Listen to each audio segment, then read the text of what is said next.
Your Excellency, Yes. today we are very blessed to have you as our good shepherd. Thank you.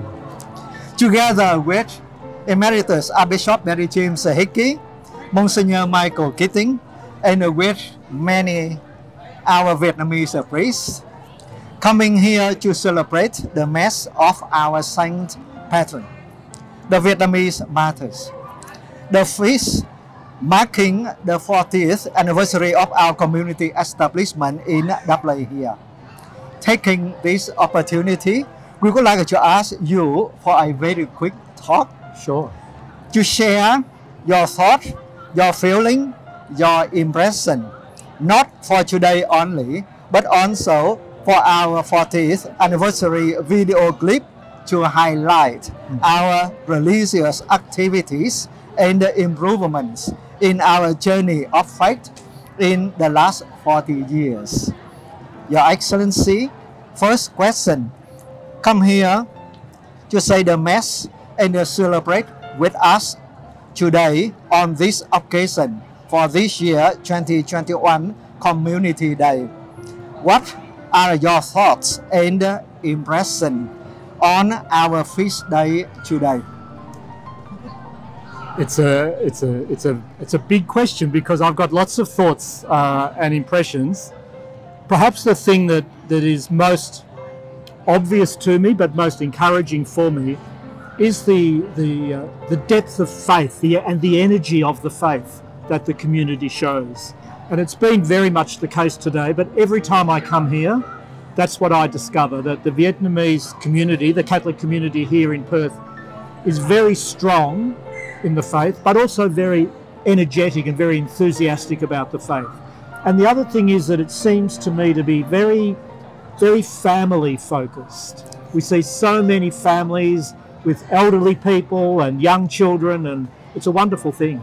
So, regarding the community's unity and also like the family focus. Yes. Honestly, in my own experiences, after so many years working for the community, particularly in the last 3 years as the Vietnamese Catholic Community Committee President, I did see that's the only what would help us to build the community up to this stage. I think so. We totally agree with you. Yes, yeah. Good afternoon, Your Excellency. Good afternoon. My name is Nam. Firstly, regarding our Vietnamese Catholic community, we are one of many different ethnic communities, or one of 108 parishes in the Diocese of Perth, including 3 other suffragan dioceses, Broome, Bunbury, Geraldton. We have also just about 2,500 Vietnamese Catholics amongst about 430,000 Catholics in WA, Yes. which is just about 23% of total WA population. In that point of view, would you please share with us your views of our Vietnamese Catholics here in WA in regard to our beliefs, our receptions of the values of the Church and religious life? Sure.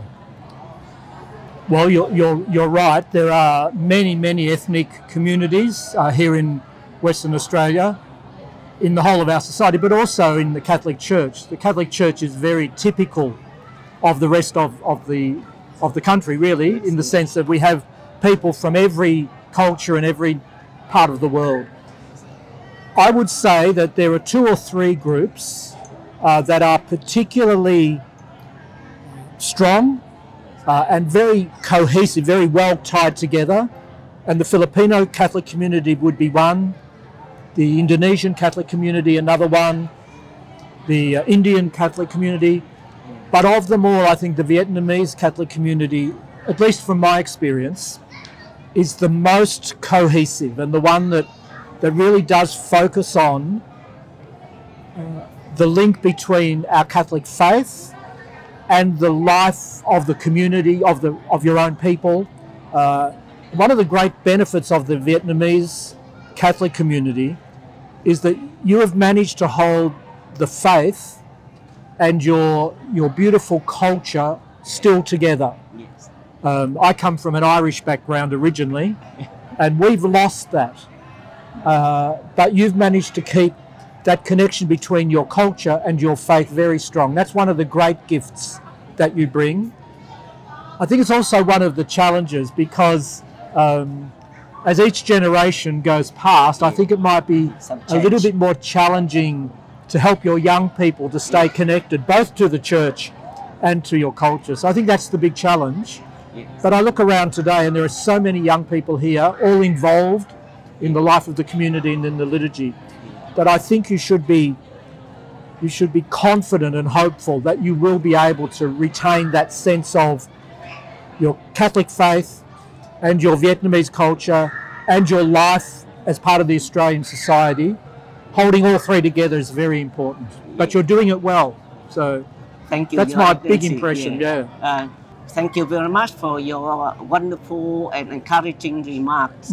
As you see in the church, you see the people in the bracket of 40 years or a little bit more than 40 years old. Yes. That means when they came here with their parents, they're about like baby or 10 years old. Yes. And we still very, very happy to see them. Exactly. And that's a very positive sign, because you're right, you've been here for 40 years or longer really, but as a community. So the people who are, say, the young married families, they came as children and yet they're still here, and that's very, very good. Yes. So congratulations. And my last question, in your experience as a Salesian priest in Melbourne and now Archbishop of Perth in the last 9 years since 2012, you would probably know many different Vietnamese Catholic communities or centers or parishes in Australia in general and in WA in particular, including our communities here. We just wonder, what do you think of our Vietnamese Catholics' response to the teaching of the Church?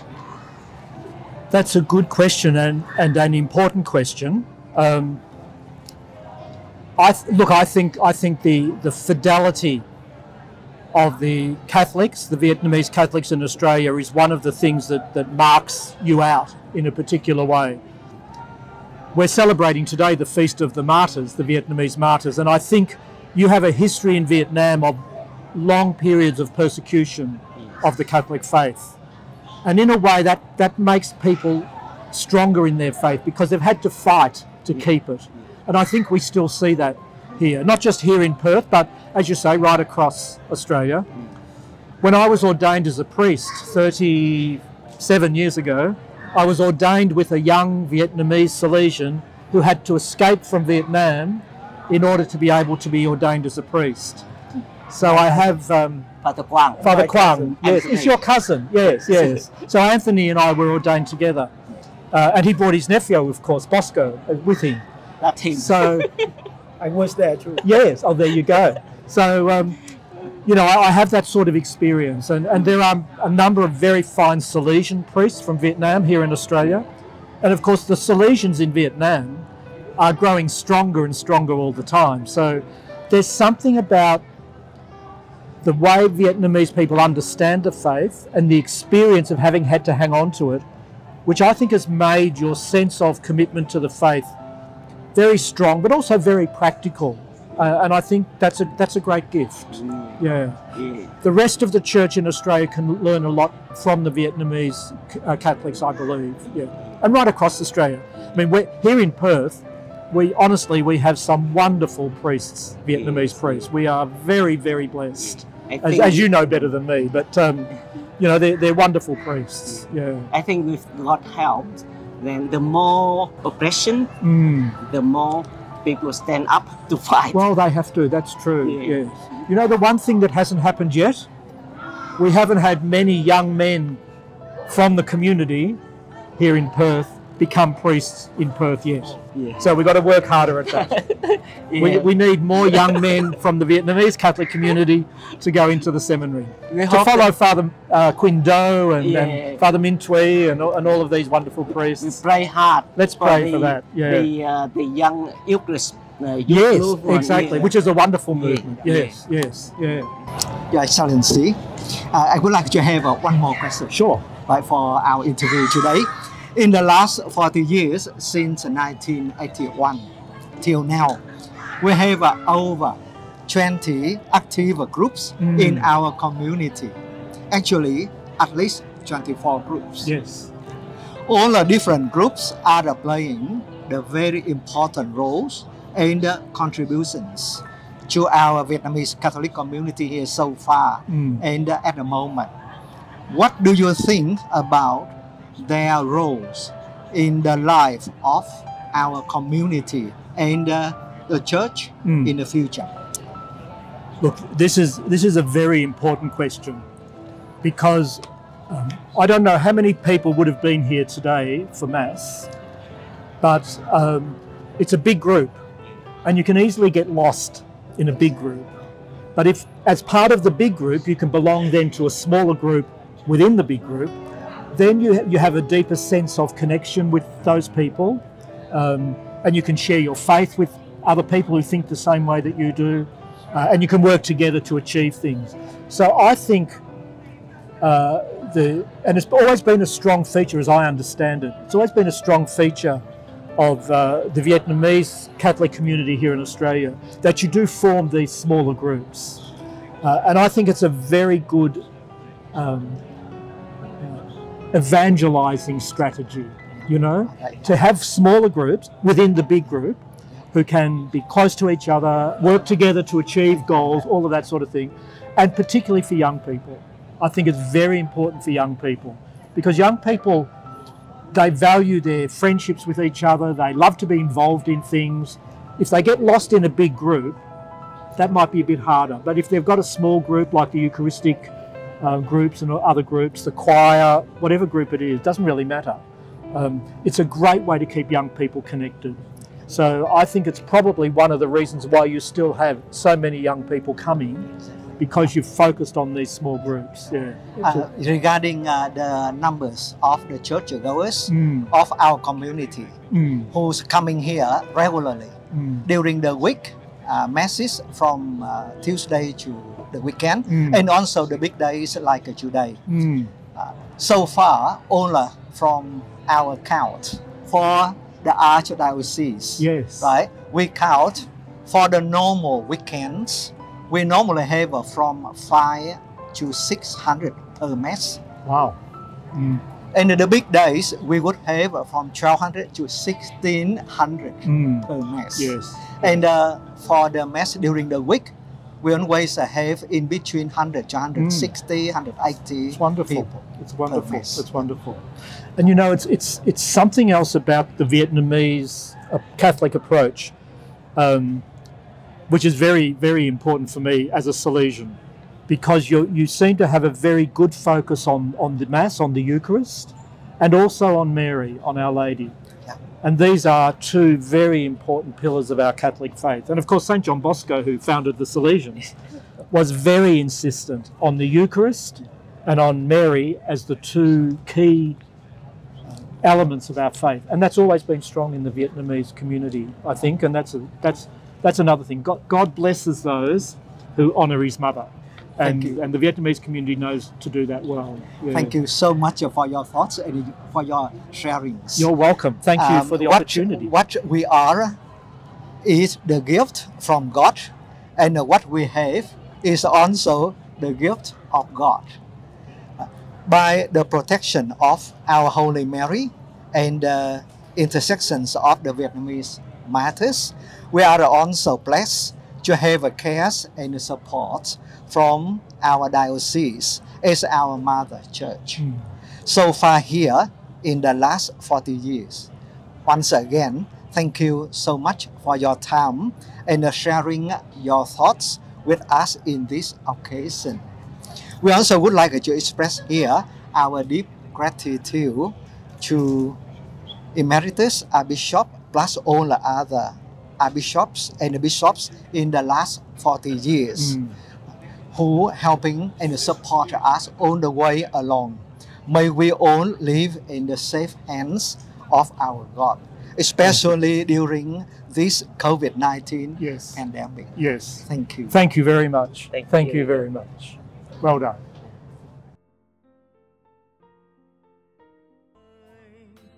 Để con nhận ra tiếng Ngài, tìm nơi đâu nơi con tim u mờ, bàn chân con cô đơn giữa dòng đời, xin cho con được nhận ra Chúa trên con đường lập lờ gió ngàn trôi. Chúa ơi, nơi tim con khao khát chờ mong. Chúa ơi, cuộc đời con xin trao về Ngài, ngày khi vui hay khi thất bại, giữa dòng đời đầy bon chen xin cho con nhận ra tiếng Chúa.